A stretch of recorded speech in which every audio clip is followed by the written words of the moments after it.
Hello and welcome to Study 24 HR। तो स्वागत है एक बार फिर से आप सभी का हमारे करंट अफेयर्स के सेशन में।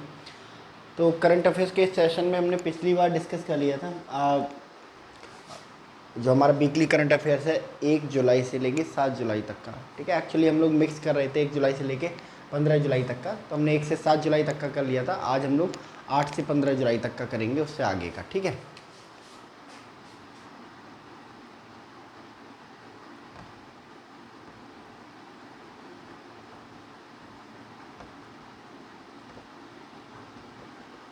वीकली करंट अफेयर्स और जो होगा 8 जुलाई से 15 जुलाई तक का। ठीक है, तो चलिए शुरू करते हैं। तो अभी हाल ही में क्या हुआ कि BCCI है ना, बोर्ड ऑफ क्रिकेट, जो हमारे इंडिया का क्रिकेट बोर्ड है, उसने अभी हाल ही में मेंस क्रिकेट टीम के लिए एक नया चीफ सेलेक्टर अपॉइंट किया है, जो कि एक पूर्व भारतीय खिलाड़ी रहे हैं। ठीक है, तेज गेंदबाज रहे हैं और 2003 के वर्ल्ड कप में इनकी अपनी एक अलग भूमिका रही है। 2007 के वर्ल्ड कप में इनकी एक अलग भूमिका रही है। ठीक है, तो कौन है ये क्रिकेटर जिन्हें हाल ही में टीम इंडिया का नया चीफ सेलेक्टर, मुख्य चयनकर्ता चुना गया है? ठीक है,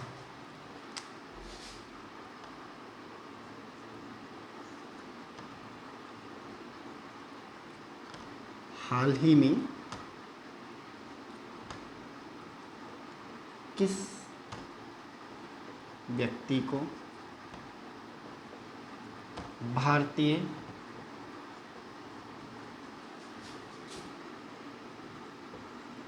क्रिकेट टीम का मुख्य चयनकर्ता नियुक्त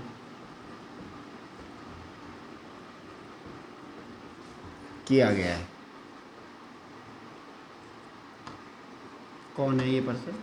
तो इनका नाम है मिस्टर अजीत अगरकर, और ये हैं पूर्व भारतीय तेज गेंदबाज।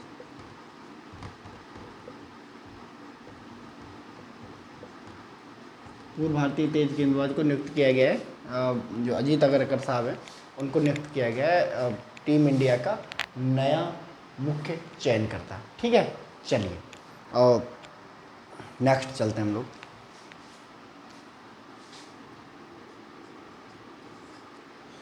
अभी हाल ही में हुआ कनाडा ओपन, है ना। तो कनाडा ओपन जो है वो रिलेटेड है आपके बैडमिंटन टूर्नामेंट से, है ना। कनाडा ओपन, मलेशिया ओपन हो गया, है ना, इंडोनेशिया ओपन हो गया। तो ये जो जितने भी ओपन है ये रिलेटेड है बैडमिंटन से। तो अभी कनाडा ओपन हाल ही में संपन्न हुआ, तो इसमें कौन जो है विनर रहा है और कौन रनर अप रहा है, उपविजेता रहा है, कौन विजेता रहा है, ये हम जान लेते हैं।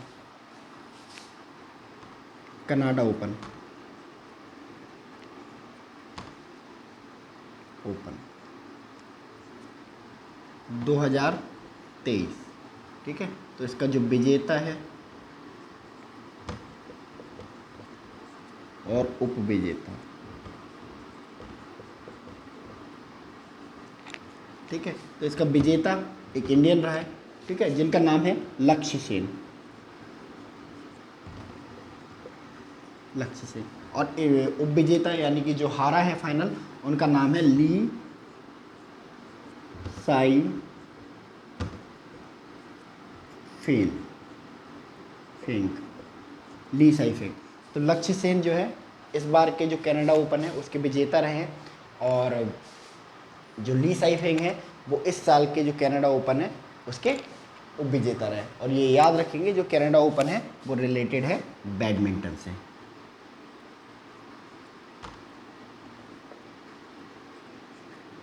बैडमिंटन से। चलिए नेक्स्ट।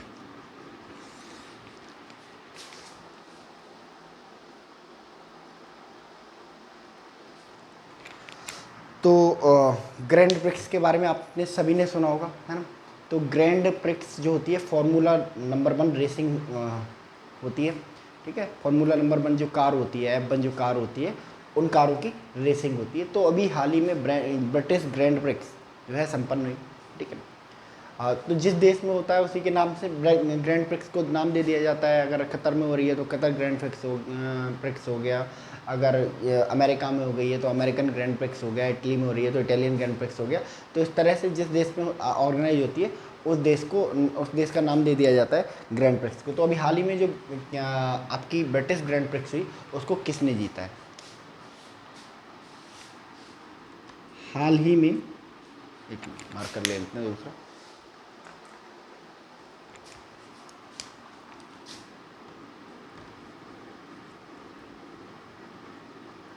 हाल ही में संपन्न ब्रिटिश ग्रैंड प्रिक्स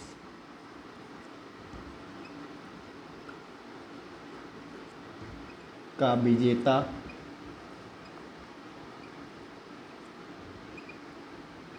कौन है? इस विजेता का नाम है मैक्स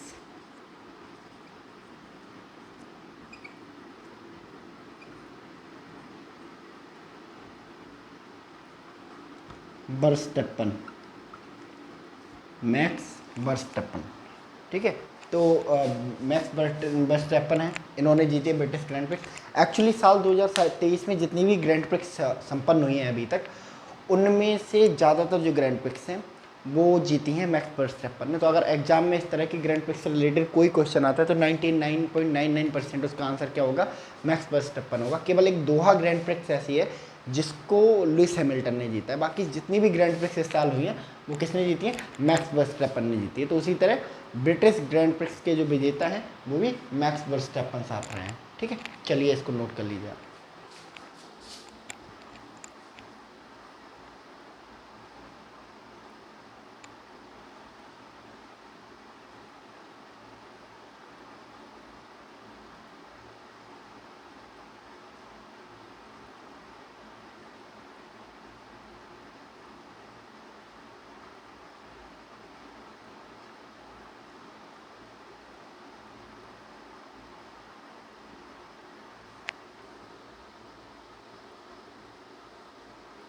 चलिए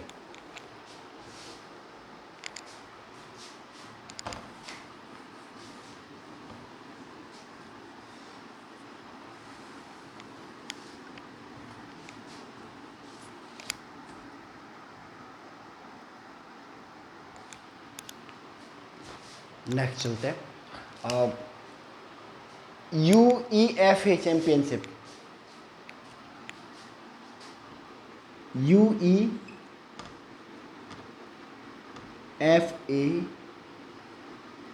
अंडर 21 चैंपियनशिप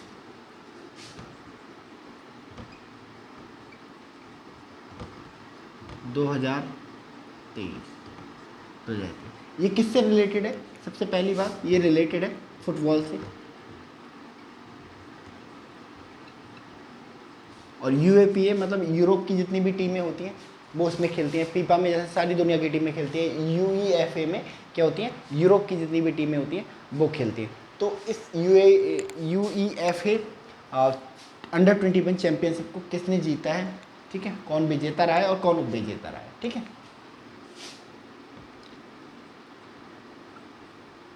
विजेता और उपविजेता।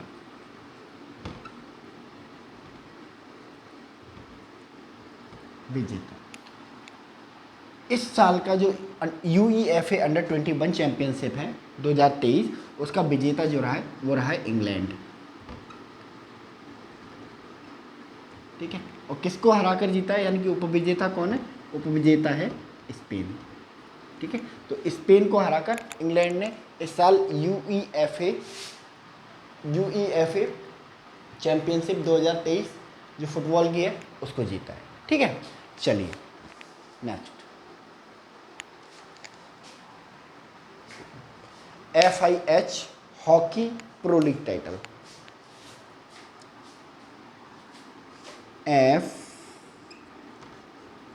IH hockey pro league title 2023। ठीक है, इसका विजेता कौन है, इसके विजेता के बारे में बस जानना जरूरी है। एग्जाम में इसके विजेता से ही क्वेश्चन आते हैं। किसने जीता है हॉकी प्रो लीग टाइटल, किसने जीता है इस बार के जो FIH हॉकी प्रो लीग जो टाइटल है उसको किसने जीता है, तो ये है नीदरलैंड।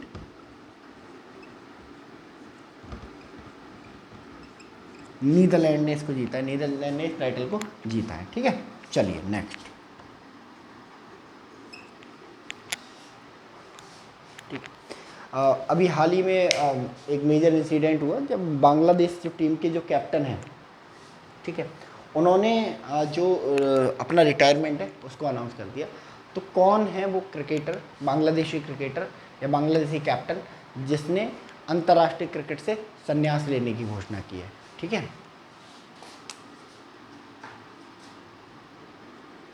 हाल ही में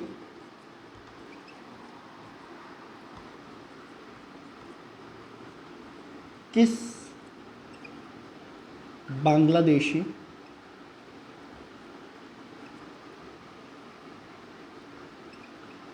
क्रिकेटर ने अंतर्राष्ट्रीय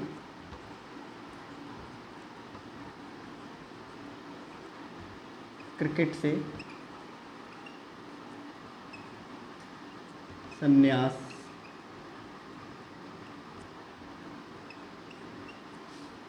संन्यास की घोषणा की है।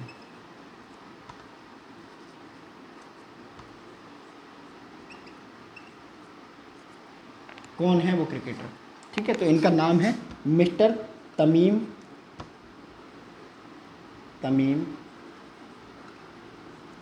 इकबाल। तमीम इकबाल ने अंतर्राष्ट्रीय क्रिकेट से संन्यास की घोषणा की और ये बांग्लादेश की जो क्रिकेट टीम है उसके कप्तान थे। ठीक है, तो अब नहीं रहे। चलिए इसको एक बार नोट कर लीजिए आप लोग।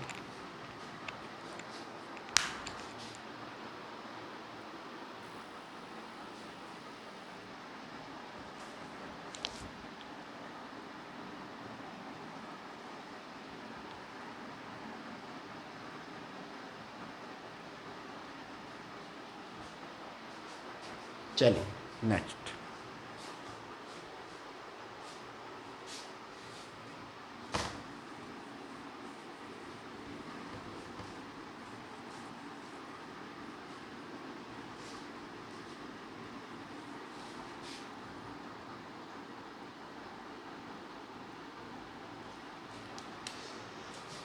नेक्स्ट है हमारा सैफ चैंपियनशिप। नेक्स्ट है हमारा सैफ, इसको पढ़ा जाता है SAFF सैफ चैंपियनशिप।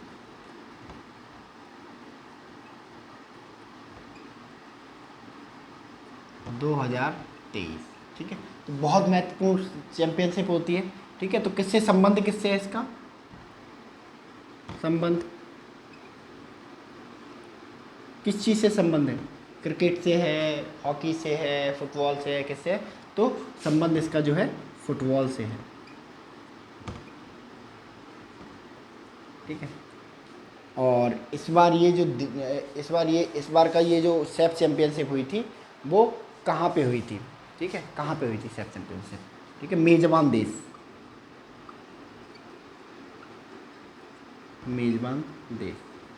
ठीक है, तो मेजबान देश इस बार था कतर।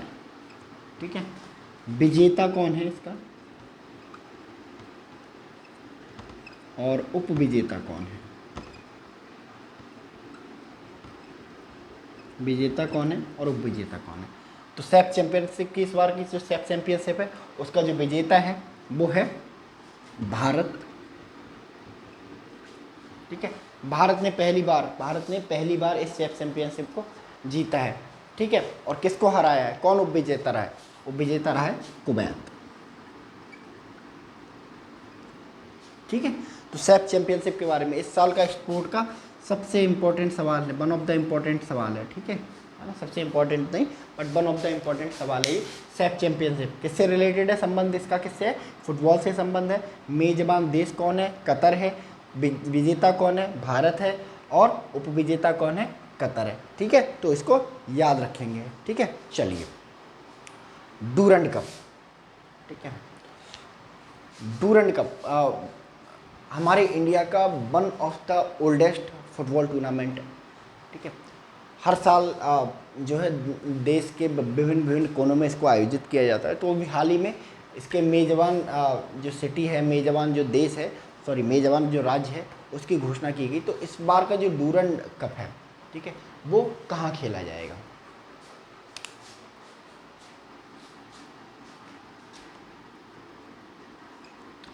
वर्ष 2023 का डूरंड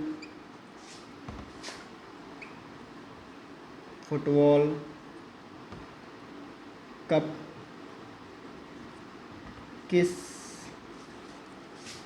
स्थान पर खेला जाना सुनिश्चित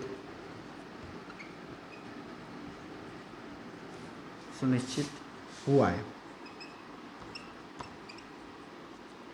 ठीक है, तो यहाँ ये खेला जाएगा कब, कोलकाता में।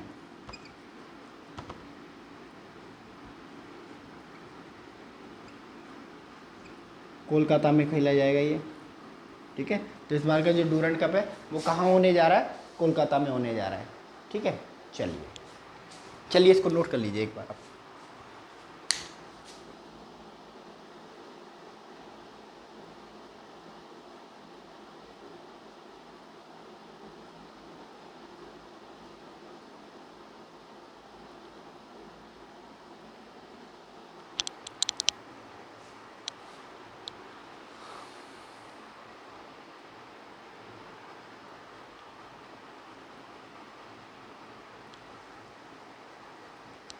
चलिए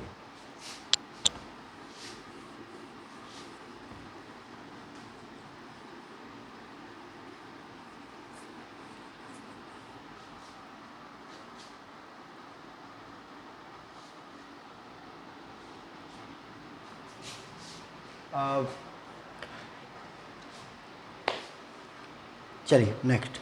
अच्छा, आपने सुना होगा कि जैसे बहुत सारे इंटरनेशनल क्रिकेट कप होते हैं, है ना, जैसे आपकी चैंपियंस ट्रॉफी हो गई, एशिया कप हो गया, आपका क्रिकेट वर्ल्ड कप हो गया। ऐसे ही कुछ डोमेस्टिक सीरीज होती हैं, घर घर में खेलते हैं। तो जो इंडिया में है वो IPL चलता है, इंडियन प्रीमियर लीग चलता है। पाकिस्तान चले जाओ तो वहाँ पे पाकिस्तान सुपर लीग चलता है। ठीक है, ऑस्ट्रेलिया चले जाओ तो वहाँ पे बिग बैश मिलेगा, है ना। तो ऐसे ही कैरेबियन जो वेस्ट इंडीज वाले देश हैं, वहाँ पे खेला जाता है कैरेबियन प्रीमियर लीग। ठीक है, तो अभी कैरेबियन प्रीमियर लीग के लिए एक इंडियन प्लेयर है, उसको ख़रीदा गया है ना। तो क्या नाम है उस क्रिकेटर का। ठीक है, और अचीवमेंट ये है कि वो कैरेबियन प्रीमियर लीग में खेलने वाली पहली क्रिकेटर बन गई हैं, महिला या पुरुष दोनों में से कोई भी। ठीक है, हमारे यहाँ कैरेबियन प्रीमियर लीग में अब तक कोई नहीं खेला है, बट ये पहली महिला या पुरुष क्रिकेटर हैं जो कैरेबियन प्रीमियर लीग खेल रहे हैं। ठीक है, तो क्या नाम है।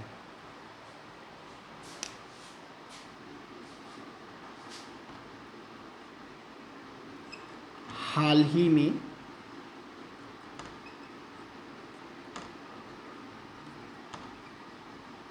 कौन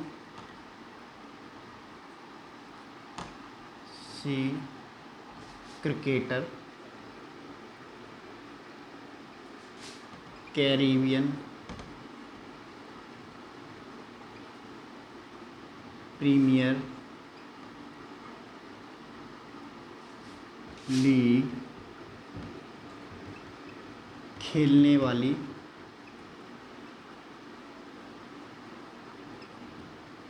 भारत की पहली क्रिकेटर बनी है। तो भाषा से समझ आ ही गया होगा कि एक महिला है।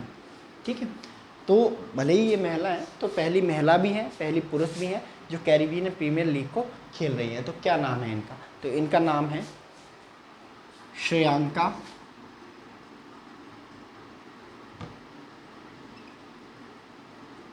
पाटिल। तो श्रेयांका पाटिल वो क्रिकेटर हैं, पहली भारतीय क्रिकेटर हैं, ठीक है, जिनको कैरिबियन प्रीमियर लीग खेलने का मौका मिला है। ठीक है, चलिए नेक्स्ट। अच्छा, अभी हाल ही में ऑस्ट्रियन ग्रैंड प्रिक्स आयोजित थी, तो इस ऑस्ट्रियन ग्रैंड प्रिक्स का जो विजेता है वो कौन है? ठीक है, अभी पीछे हम लोगों ने डिस्कस किया था कि ब्रिटिश ग्रैंड प्रिक्स भी हुई है ना, तो इसी मंथ अभी ऑस्ट्रियन ग्रैंड प्रिक्स भी हुई। तो ये ऑस्ट्रेलियन ग्रैंड प्रिक्स का विजेता कौन बना है? ठीक है,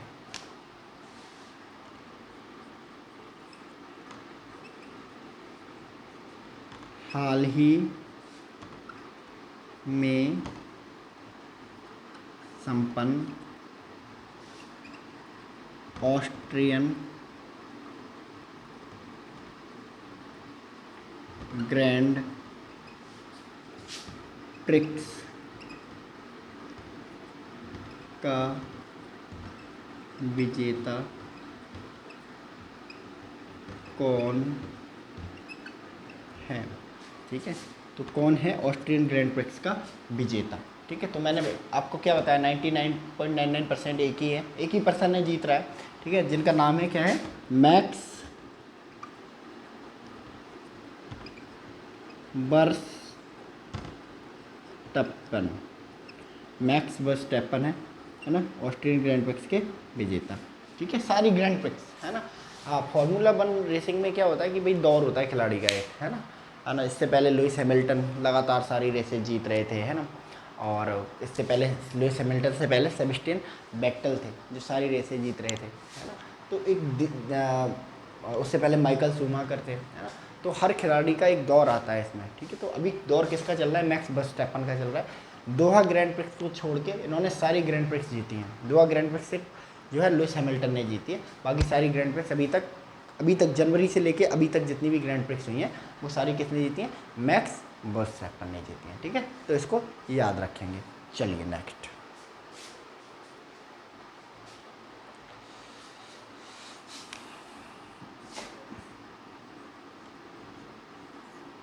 अभी इंडिया वेस्ट इंडीज़ की सीरीज आपने देखी होगी, हो रही थी, है ना। तो जर्सी आपने ज़रूर देखी होगी। तो पहले जर्सी पे यहाँ पे क्या, जैसे मेरे यहाँ पे स्टडी 24 HR लिखा हुआ है, ऑनलाइन लिखा हुआ है ना। तो यहाँ पे एक नाम लिखा रहता था किसी ब्रांड का, बाईजूज का नाम लिखा रहता था, अगर आपने ध्यान से देखा हो। बाईजूज का नाम लिखा रहता था, इसका मतलब क्या था कि जो बाईजूज है वो भारतीय क्रिकेट टीम का मेन जर्सी स्पॉन्सर है। ठीक है, तो अभी बाईजूज को रिप्लेस कर दिया गया, यानी कि बाईजूज अब आपको नज़र नहीं आएगा। ठीक है, अब एक दूसरी कंपनी है ना, दूसरा प्रोडक्ट आपको यहाँ पे दिखाई देगा। तो कौन सी कंपनी है हाल ही में जिसने बाईजूज को भारतीय क्रिकेट टीम की एज ए जर्सी स्पॉन्सर क्या किया है? रिप्लेस किया है। ठीक है, तो क्या नाम है उनका?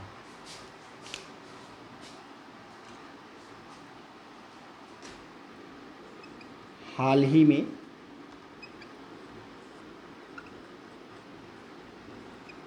किस कंपनी ने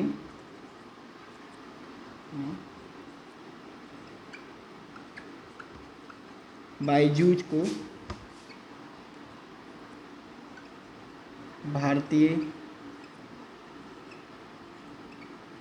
क्रिकेट टीम की जर्सी स्पॉन्सरशिप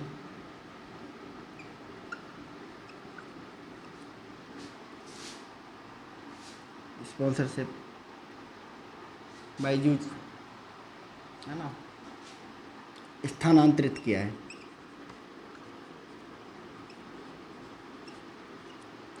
किया है। तो इस कंपनी का नाम है ड्रीम 11। आपने सुना होगा, ठीक है, वरना जर्सी देख सकते हो आप जाके अभी। ड्रीम 11 ये क्या है? ऑनलाइन गेमिंग प्लेटफॉर्म है, ऑनलाइन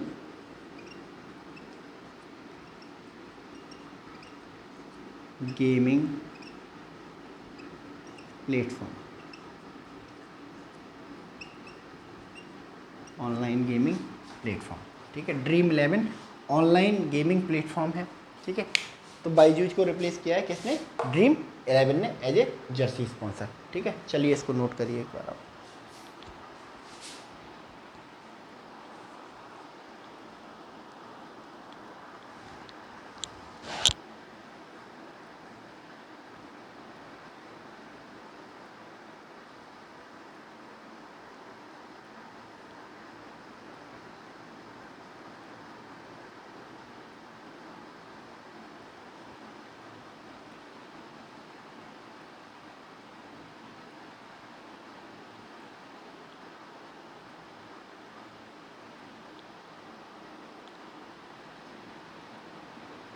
चलिए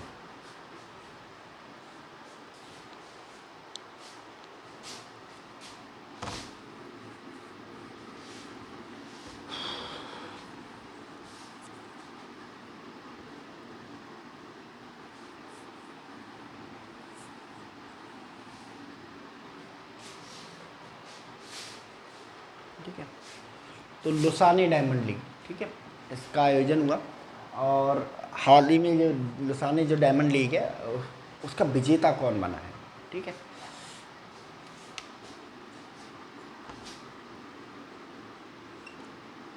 हाल ही में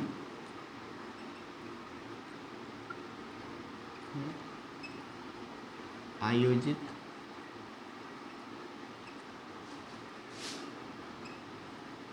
लुसाने डायमंड लीग का विजेता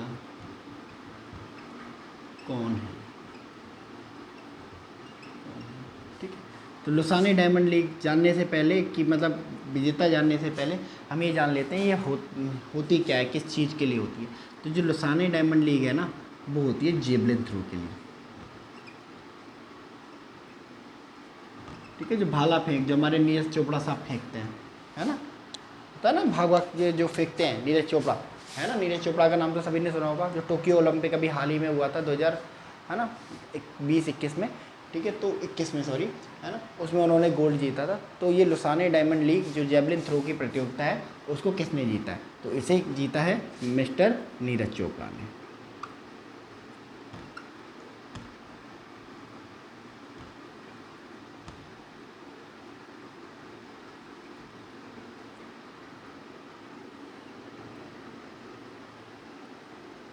नीरज चोपड़ा ने इस लुसाने डायमंड लीग को जीता है, ठीक है। चलिए नेक्स्ट, अभी एशिया कबड्डी चैंपियनशिप का आयोजन हुआ, ठीक है। तो एशिया कबड्डी चैंपियनशिप है ना, तो भारत भी पार्टिसिपेट करता है ना। एशिया के जो जितने भी कंट्रीज हैं जहाँ कबड्डी होती है ना, वो सारे पार्टनर मतलब इसमें पार्टिसिपेट करते हैं। तो 3 चीज़ें इसके बारे में बहुत इम्पॉर्टेंट है कि कहाँ पे संपन्न हुई, यानी कि किस देश ने इसको आयोजित करवाया, दूसरा विजेता कौन है, तीसरा उपविजेता कौन है, ठीक है। चलिए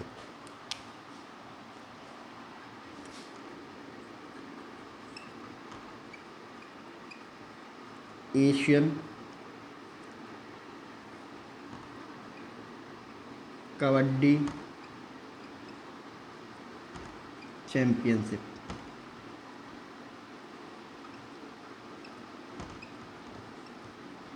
2023, ठीक है। तो 3 चीज़ें मैंने आपको बताया इसमें, मेजबान देश,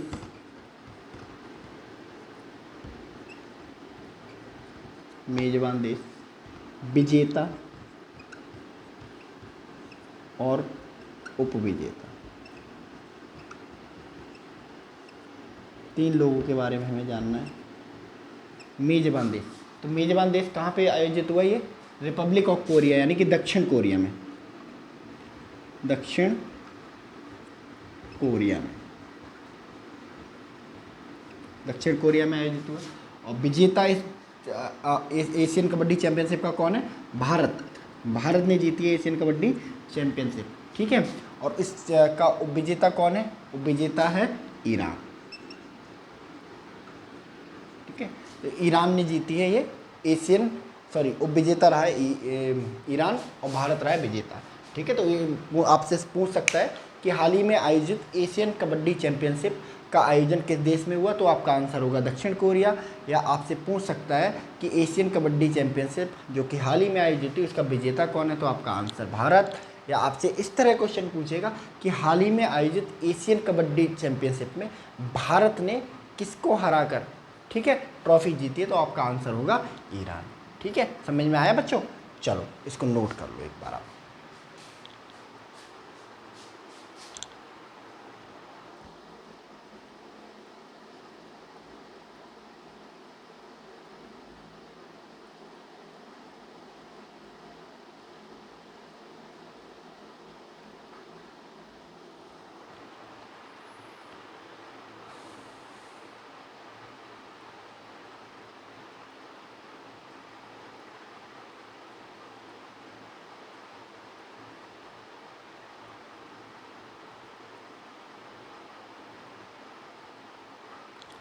चलिए नेक्स्ट।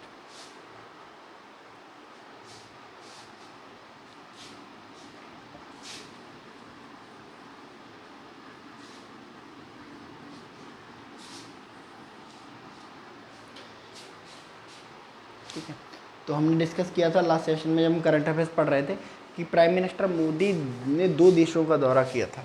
ठीक है, तो 2 कंट्री कौन से हैं, फ्रांस और आपका यूएई। ठीक है, 2 देशों के दौरे पे गए। तो एक कंट्री ने अपना हाल ही में इनको दिया है हाईएस्ट ऑनर, सर्वोच्च सम्मान।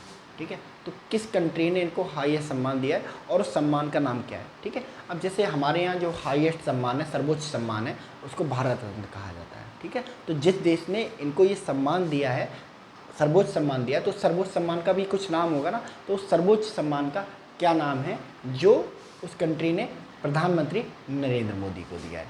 ठीक है,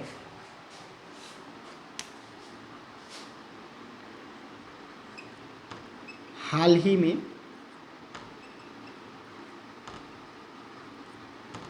किस देश ने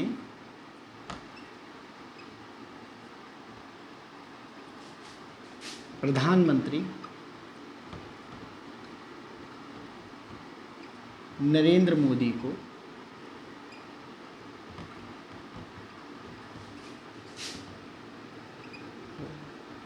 अपने देश का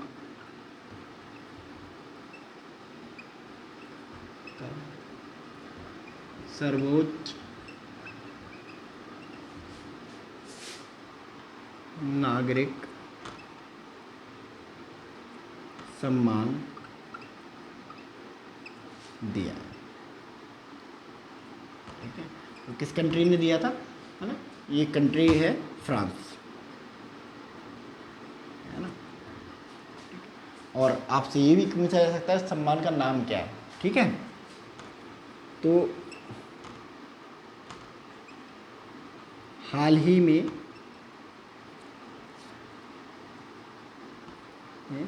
फ्रांस ने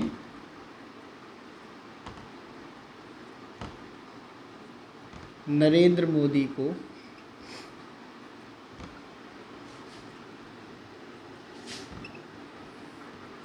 जो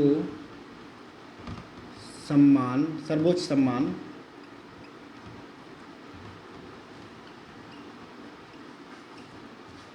दिया है उसका क्या नाम है? किस देश, किस क्या नाम है उस देश का, सॉरी इस सम्मान का? तो उसका नाम है grand cross of the legion of the honour, grand cross of the legion of honour. ठीक है, तो इस सम्मान का नाम है grand cross of the legion of the honour. ठीक है, तो दोनों चीज़ें आपको याद रखनी है। किस देश ने अपना सर्वोच्च नागरिक सम्मान दिया है? तो फ्रांस ने अपना सर्वोच्च नागरिक सम्मान दिया है, और इनके जो सर्वोच्च नागरिक सम्मान है उसका नाम है grand cross of the legion of the honour. ठीक है, हाल ही में प्रधानमंत्री नरेंद्र मोदी कहाँ गए थे? फ्रांस गए थे, है ना। 14 जुलाई को फ्रांस अपने नेशनल डे के रूप में सेलिब्रेट करता है, क्योंकि इसी दिन जो फ्रांस है वहाँ पर मोनार्की को हटा के क्या लेके आया गया था? डेमोक्रेसी लेके आई गई थी। ठीक है, तो इसी दिन क्या होता है, एक नेशनल डे परेड होती है, तो उस परेड का चीफ गेस्ट बनाया गया था प्रधानमंत्री नरेंद्र मोदी को, है ना। और साथ ही इस दिन जो फ्रांस के राष्ट्रपति हैं वो डिफरेंट जो पुरस्कार हैं उनका वितरण करते हैं, जिनमें से फ्रांस का सर्वोच्च नागरिक सम्मान भी है। तो फ्रांस का जो सर्वोच्च नागरिक सम्मान है 14 जुलाई यानी कि 15 जुलाई को किसको? प्रधानमंत्री नरेंद्र मोदी को दिया गया। किसके द्वारा? जो फ्रांस के राष्ट्रपति हैं इमैनुअल मैक्रों के द्वारा। ठीक है, चलिए नेक्स्ट। अभी हाल ही में जो हमारा सदर्न रेलवे है ना, हमारा जो रेलवे जोन है वो लगभग 16-17 जोन में उसको बांटा गया है। ठीक है, तो सदर्न रेलवे ने जो अमृत भारत स्टेशन स्कीम है ना, अमृत भारत स्टेशन स्कीम ऐसी स्कीम है जिसके अंदर जो रेलवे स्टेशन है उनको चुना जाएगा और उनको अंतर्राष्ट्रीय मानकों के अनुरूप क्या करा जाएगा? विकसित किया जाएगा। तो कितने स्टेशन हैं, है ना, जिनको सदर्न रेलवे ने, है ना, दक्षिण रेलवे ने अमृत भारत स्टेशन स्कीम के अंतर्गत चयनित किया है। ठीक है,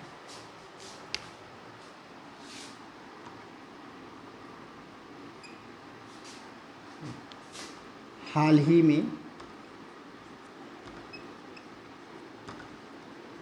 दक्षिण रेलवे ने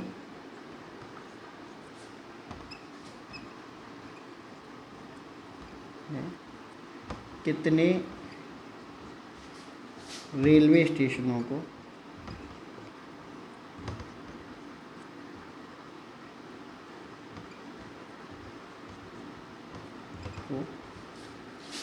अमृत भारत स्टेशन स्कीम के अंतर्गत चयनित किया है।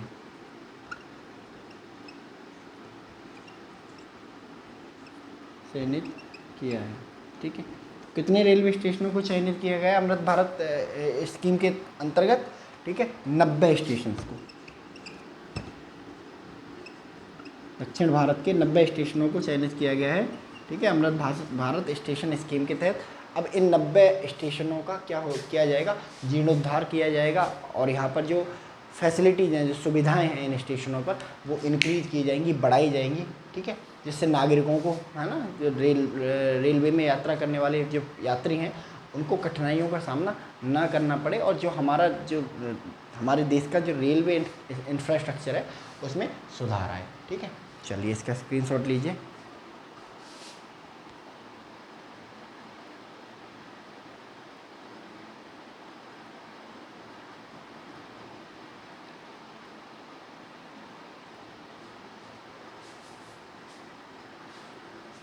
ठीक है, तो अभी 8 से 15 जुलाई तक का जो है हमारा चल रहा है, इसमें थोड़ा सा और रह गया है ना, जिसको हम लोग नेक्स्ट सेशन में कवर करेंगे, है ना। और मेरी कोशिश रहती है कि मतलब जो आपको कंटेंट दिया जा रहा है ना, प्रिसाइज फॉर्म में दिया जाए और ज़्यादा से ज़्यादा आपको कंटेंट दिया जाए, ताकि आपको जो मैगजीन वगैरह है उसको परचेज़ करने की ज़रूरत ना पड़े। ठीक है, तो जब हम लोग आपके लिए इतनी मेहनत करते हैं तो आपका भी फ़र्ज़ बनता है ना कि आप इन वीडियोज़ को देखें रेगुलर बेसिस पे, तो जिससे आप जो अपना टाइम इन्वेस्ट कर रहे हैं, पैसा इन्वेस्ट कर रहे हैं, है ना, वो भी वसूल हो, और हमें भी लगे कि हाँ भाई मेहनत आप कर रहे हो, तो हमें भी लगेगा कि हमारी मेहनत वसूल हो रही है। ठीक है, और किसी भी शिक्षक के लिए इससे बड़ी बात नहीं होती है कि जब उसका स्टूडेंट उससे आके बोलता है कि सर आपकी वजह से सफल हो गए। ठीक है, तो आपको सफलता मिलेगी, है ना, और अगर आप चाहेंगे तो हमें क्रेडिट मिलेगा। ठीक है, तो चलिए दोनों एक दूसरे की जर्नी को आसान बनाते हैं। मैं आपको मन से पढ़ाता हूँ, ठीक है, और आप क्या करते हैं, ढंग से पढ़ाई कीजिए।